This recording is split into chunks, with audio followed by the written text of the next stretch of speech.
Good morning, students. This is Dr. Kiran Deshwal, Assistant Professor English. In this video lecture, I will teach you the essay Getting Up on Cold Mornings, composed by Leigh. We left our essay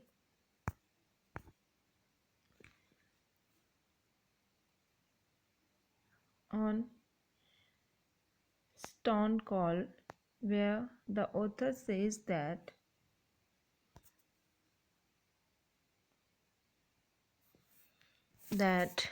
when you realize the sides of your bed are very cold, like stone cold. You are afraid of cold, and despite to get up, you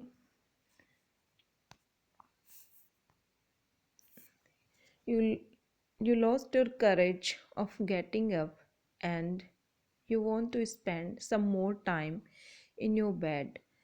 So let us begin from on opening my eyes, the first thing that meets them is my own breath rolling forth. So, what makes you afraid? The density of cold.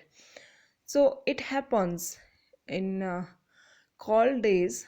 Our own steam, our breath can be seen in the environment like a fog. So on it indicates us that how much cold it is, and we are reluctant to come out from our bed. On opening my eyes, the first thing that meets them is my own breath rolling forth as if in the open air, like smoke out of a cottage chimney. Think of this symptom, then I turn my eyes sideways and see the window all frozen over.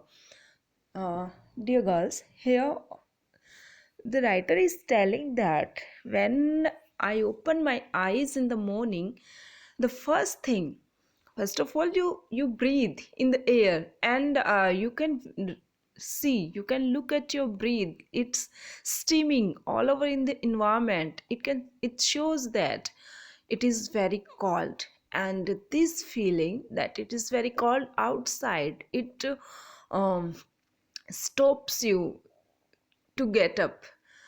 On opening my eyes, the first thing that meets them is my own breath rolling forth as if in the open air, like smoke out of a cottage chimney. Whenever there is a chimney is burning, and the smoke rises over the house from the cottage, so your breath looks as a steam or as a smoke. And think of this symptom, and this is a symptom that there is very cold outside. Then I turn my eyes sideways and see the window all frozen over, and this feeling tells you that it is very cold. Then what do? Then you look at the sideways and see at the windows, and the windows all frozen over. There is heavy snowfall, and you are reluctant to get up. Think of that, and whenever you look at that, then the servant comes in. It is very cold this morning, and the servant comes announcing that it is very cold outside. So your fear increases, and you don't want to come out from your bed. Then the servant comes in. It is very cold this morning. Isn't very cold, so very cold indeed. And the emphasizer, very cold indeed. The servant emphasizes every single word, and this emphasizer makes you realize that it's really very cold outside, and you should not come out from your bed right now. Very cold, sir. Very cold indeed, isn't it? Very cold indeed, sir. More than usually so. And this tag, this addition, more than usually so, isn't it? Even for and good getting up on cold morn. Nature are put to a considerable test, and the inquirer lies on thrones for the good creature. There is not a better or more truth telling servant going, I must rise, however, get me some warm water. Still, if you are willing, if you are determined, you say to your servant that, okay, give me some warm water and I must rise. However, get me some warm water. So, this is a trick. By doing so or by ordering so, you have some time to spend in your bed. You can keep lying for some more time. Here comes a fine interval between the departure of the servant and the arrival of the hot water. In between, you can enjoy the warm feelings of your bed, during which, of course, it is of no use to get up because without hot water, what will you do?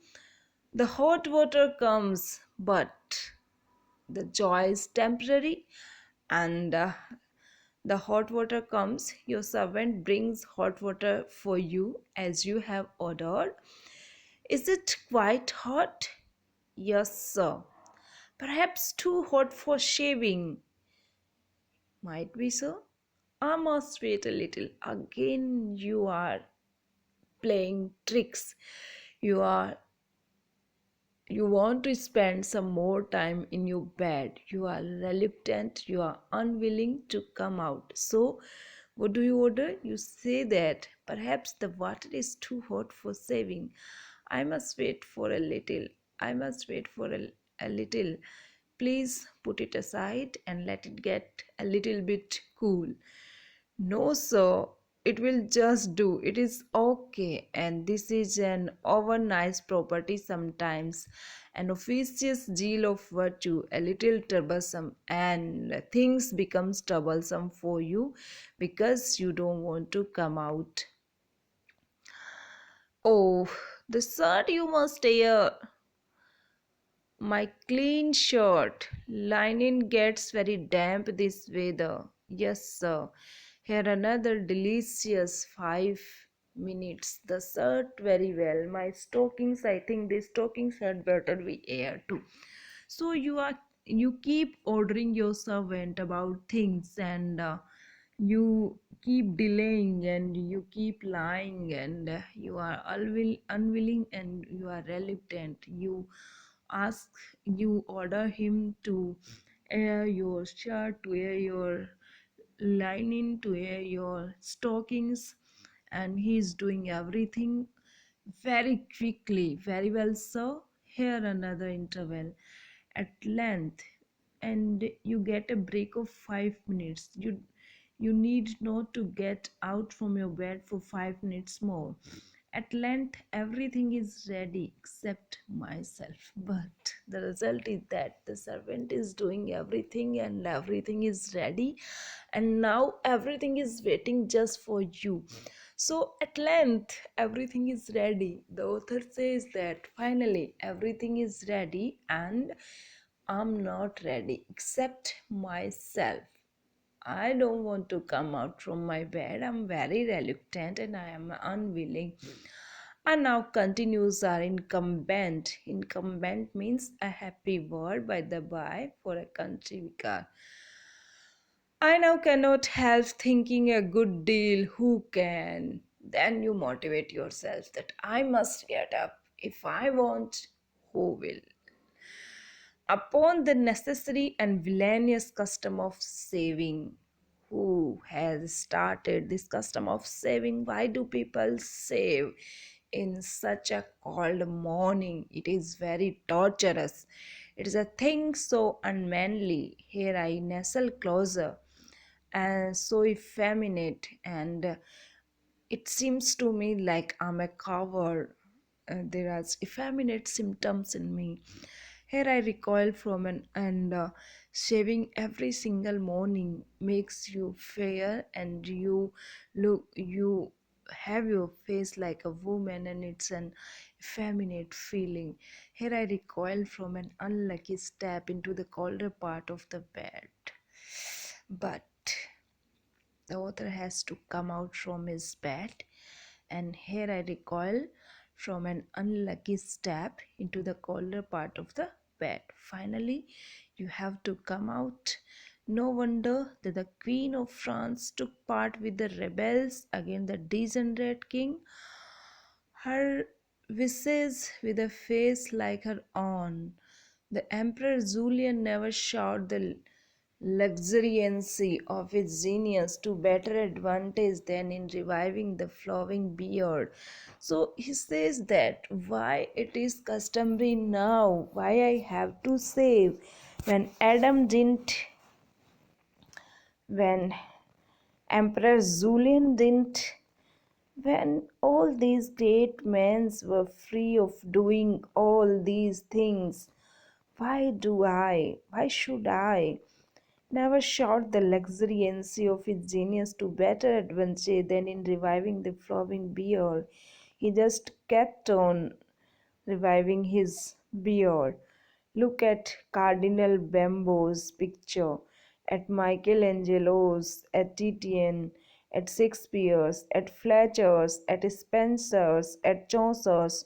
All these are great writers of English literature. At Alfred's, at Plato's. I could name a great man for every tick of my watch.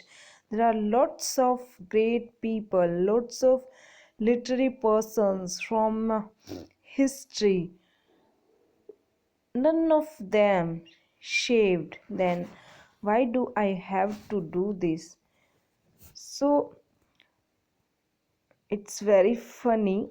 The writer is quoting great people to defend his choice, to defend himself.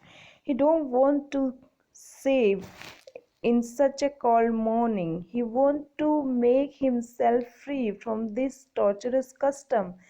But see how clever he is. He is uh, defending himself by giving examples of great literary people. He has started from Adam, who is considered the father of mankind.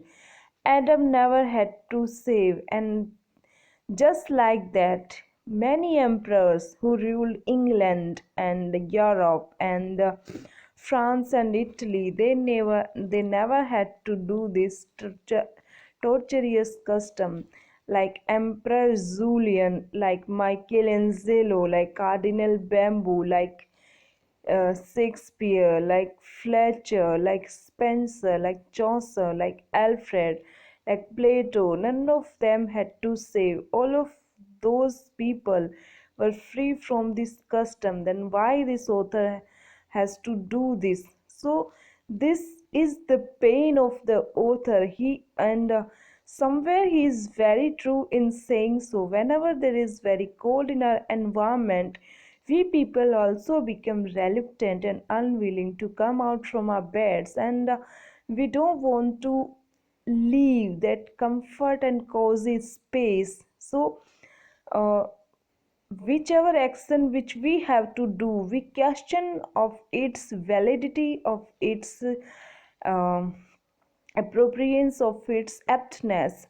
Here the author is also questioning the aptness of such customs which gives him pain, because we know that in India the climate is very different. The cold is somehow bearable, but is still sometimes we are unable to face this cold. But in England there is snowfall for 4 or 5 or 6 months continuous. There are 3 inches of snow on the earth. So you can imagine there people face stone cold. Everything is stone cold, and they are unable to act in such a weather. So here the author is saying that it is very painful, very torturous, and why people do this. He questions, and he questions the uh, utility of such customs, of such activities like shaving in the cold morning. So we will stop here, and we will be continue in our next lecture. Thanks for watching.